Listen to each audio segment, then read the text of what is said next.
টাকার গুরুত্ব তখনই বোঝা যায় যখন আপনার আদরের সন্তান দোকানে দাঁড়িয়ে একটা খেলনা পছন্দ করে, কিন্তু আপনি সেটা কিনে দিতে ব্যর্থ হন।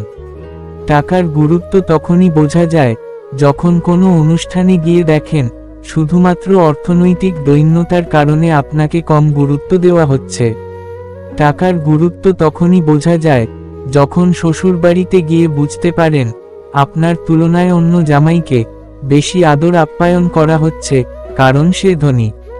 টাকার গুরুত্ব তখনই বোঝা যায় আপনার স্ত্রীর ছোট ছোট ইচ্ছেগুলো আপনি পূরণ করতে পারেন না, আর এজন্য সে আপনাকে উঠতে বসতে খোঁটা দেয়।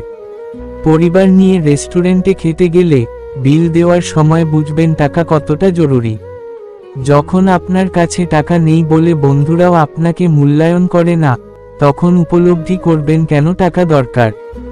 যখন দেখবেন আপনার টাকা নেই বিধায় আত্মীয়স্বজন আপনার সাথে দূরত্ব বজায় রেখে চলে, তখন স্পষ্ট হবে টাকার মূল্য। বিপদের সময় দেখবেন আপনার টাকা কম বলে কেউ আপনার পাশে থাকে না, আপনার প্রতি সহানুভূতি দেখায় না। তখন সত্যিকার অর্থে বুঝবেন টাকার প্রয়োজনীয়তা। টাকার অভাবই মানুষকে শেখায় এর গুরুত্ব।